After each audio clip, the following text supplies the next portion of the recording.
Pagod. Ano yan? Mga gamit ko. Saan mo dadalhin? Ipapamigay ko sa mga kaibigan ko.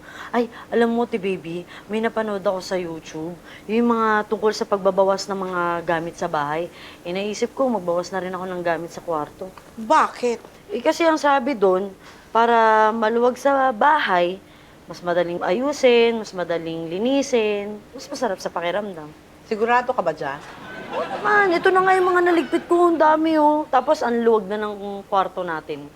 Kung pamimigay mo pala sa mga kaibigan mo, bakit ako? Hindi mo ako bibigyan? Ay, hindi pwede ito, baby. Kasi di ba, isa lang yung kwarto natin. O ngayon, kung ibibigay ko sa'yo yung iba, di ilalagay mo lang din uli sa kwarto natin. Di masikip pa din. Tumatalino ka dyan, ha? Oo, tama naman, di ba? Tapos, para malinis sa kwarto natin, yung ibibigay ko sa'yo, ipamigay mo sa iba. Kung gusto mo, bigay mo sa akin. Ano? Tumatalino na ako, no? Madali, anong gusto mo? Bakit ba ganyan pa rin ginagamit niyo? Ay, mas gusto ko to. Kahit may gripo. Alis na ako. Ay, teka. Ayusin natin yung polo mo. Gusot? Problema din sa Ano bang ginawa mo? Ba't hindi? Ay, ganyan kasi dapat. Hi, baby. Ate si Maria. O, Jonah, naku, wala Lumabas, bakit may kailangan ka? Kukunin ko na sana yung sapatos na hiniram niya, kung pwede na. Ha? Nanghiram ng sapatos sa'yo si Maria? Oo kasi daw, pinamigay niya yung sapatos niya, kaya wala siyang maisuot. Sige. Pagbalik niya, sige sabihin ko sa kanya. Sige, salamat. Sige. Ano raw yun? Nanghiram si Maria ng sapatos dahil pinamigay niyo kanya? Opo, ma'am, kasi nagbabawas daw po siya ng kalat sa kwarto, kaya ipinamigay niya yung mga gamit niya. Oh, tapos nangihiram sa iba? Ngayon ko nga lang po nalaman. Baby, Oh. nandiyan ba si Maria? Wala Bakit may kailangan ka? Itatanong ko lang sana kung pwede ko nang kunin yung bag na hiniram niya. Nanghiram sa'yo ng bag si Maria? Opo, wala kasi siyang bag. Pinamigay na dyan Lah, pati bag ng hiram? Ate baby, kukunin ko lang po kay Maria yung hiniram niyang makeup. Make-up? Nanghiram ng make-up sa'yo si Maria? Okay.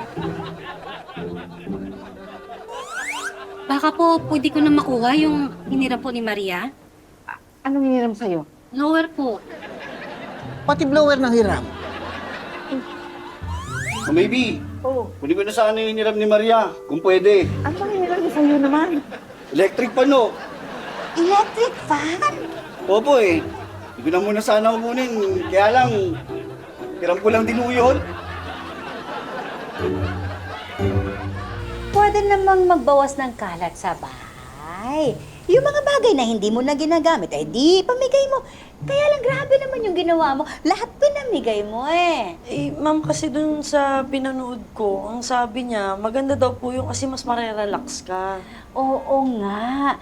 Pero yung mga bagay na ginagamit mo pa, lalo na yung personal, dapat hindi mo ipinamigay. Tapos sa huli, nanghiram ka. Sorry po, ma'am. Ngayon, pwede mo bang isoli yung mga hiniram mo? At nakakahiya. Pati pala makeup, hiniram mo. Opo, ma'am. Sorry po. Tsaka, ano ba? Pati electric fan. Maria naman, meron tayong extra electric fan dito. Dapat yun ang ginamit mo.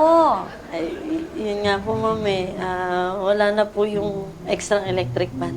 Uy, nasaan na? Napamigay ko na rin po. Getting all your Kapuso shows has never been this affordable. Subscribe to the GMA Pinoy Pack on YouTube TV for only $14.99 a month. Watch GMA Pinoy TV, GMA Live TV, and GMA News TV anytime, anywhere. Anytime, anyone, anyhow. Halika manood at sumigaw. Anywhere in the world, everybody in the house.